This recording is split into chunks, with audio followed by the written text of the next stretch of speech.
Pozdravljeni! Danes bomo skušali dobiti odgovor na vprašanje, ali lahko Mercedes dvojni V13 na prihajajoči veliki nagradi Velike Britanije preseneti.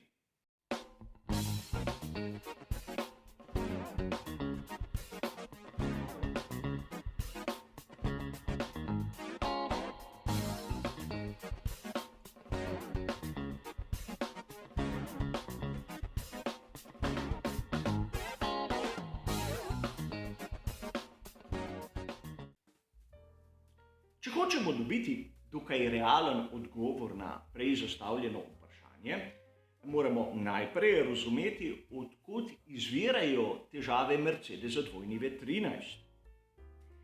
In čeprav v raznih virih, ki se ukvarjajo s Formulo 1, je ogromno napisanega o takšnih in drugačnih vzrokih, je treba razumeti, da marsikdaj lahko naletimo na navdušenca, ki zadeve enostavno zameša. In tudi zato si bom vzel malce časa in razložil, zakaj sam pri razlagi za takšne in drugačne pojave uporabljam izraze, ki so različni od onih, na katere naletite v marsikaterem viru. Ampak sam zagovarjam teorijo, da mora vsak navdušenec takoj razumeti, zakaj gre. Uporabljati neke sofisticirane izraze samo zato, da zadeva zveni bolj pomembno, se mi ne zdi primerno. Važno je, da se pojav razume. In prva težava, o kateri govorimo že praktično celotno sezono, je skakljanje. In zakaj jo imenujem skakljanje? Namreč v angleščini morda mnogokrat naletimo na izraz porpoising, ampak porpoise je pliskavka. In to je predstavnik družine delfinov. Ampak tudi v angleščini imamo porpoise in dolphin, torej gre za dve različni živalski vrsti in sam kot jazbec sem na to še posebej pozoren. Težava je v tem, da povprečni navdušenec, če sliši takšen ali drugačen izraz, ne razume, zakaj gre. Namreč skakljanje je pojav, ki generira nekako vertikalno frekvenčno nihanje zaradi talnega efekta samega bolida. Imamo Mercedes dvojni V10, ki nam bo služil kot nekakšno pomagalo. Namreč letos lahko opazimo na dnu samega bolida dva Venturijeva kanala. Jih seveda tu ni. Ampak hitreje kot gre bolid, večja je tista sila, ki jo generira samo dno. In ko je ta sila tako velika, tudi pomeni, da sam bolid se tlači proti asfaltni površini in prej ali slej pride do tiste točke, ko je špranja na samem dnu premajhna za zračni tok. Ta se začne odbivati od raznih oblik, ki jih vidimo na dnu, spremeni se iz linearnega zračnega toka v tistega turbulentnega, kar seveda pomeni, da celoten talni efekt ali del njega se v trenutku izgubi. Bernoullijeva enačba velja samo v linearnem zračnem toku in seveda bolid, ko tista sila, ki ga tlači dol, izgine, dobesedno poskoči. Ko se razdalja med dnom in asfaltom zveča, se ravnotežje zopet vzpostavi in bolid se ponovno premakne proti dnu. In tako dobimo to frekvenčno skakljanje, katerega smo opazili mi, navdušenci, naprimer na tistih posnetkih iz zgornje kamere, ko enostavno smo videli, kako ritmično se giba čelada voznika. In ko slišimo skakljanje, takoj razumemo, zakaj gre. Kolikor uporabljamo kakšen drug izraz, so zadeve malce nejasne. V vsaj tako si sam predstavljam. Pri Mercedesu smo na zadnjih dirkah slišali tudi, da imajo drugačne težave.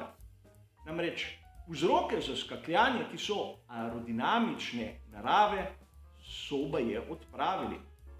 Ampak pojavil se je v angleščini imenovan bouncing ali odbivanje. Namreč asfaltna površina na progah Formule 1 je v določenih primerih vse prej kot ravna. In tu bi vas rad opozoril, da proge, kjer lahko spremljamo Formulo 1, so ponavadi bistveno bolj gladke od tistega, kar mi, navadni smrtniki, smatramo za gladko asfaltno površino. Ampak pri odbivanju gre pravzaprav za to, da razne grbine in nepravilnosti na asfaltni površini zadevajo ob dno, ki je preblizu tal, in zato povzročajo podobne vibracije, kot smo videli pri skakljanju.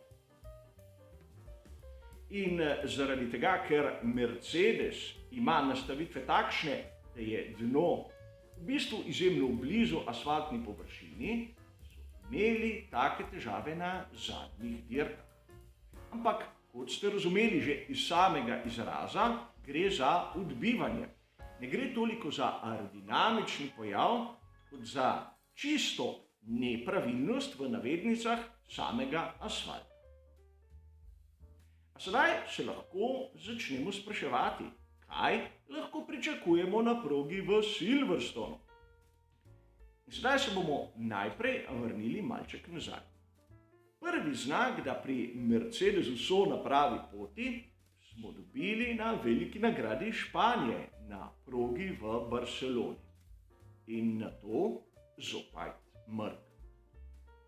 A sedaj bi vas rad spomnil, da v prvem delu sezone 2022 smo imeli kar nekaj uličnih dirk. Miami, Monako, Montreal, Baku, Jeddah, Melbourne. Vse proge, kjer lahko z gotovostjo trdimo, da asfaltna površina ni tako gladka kot v Barceloni in predvsem v Silverstonu. Proga v Silverstonu je res znana po tem, da je asfaltna površina popolna.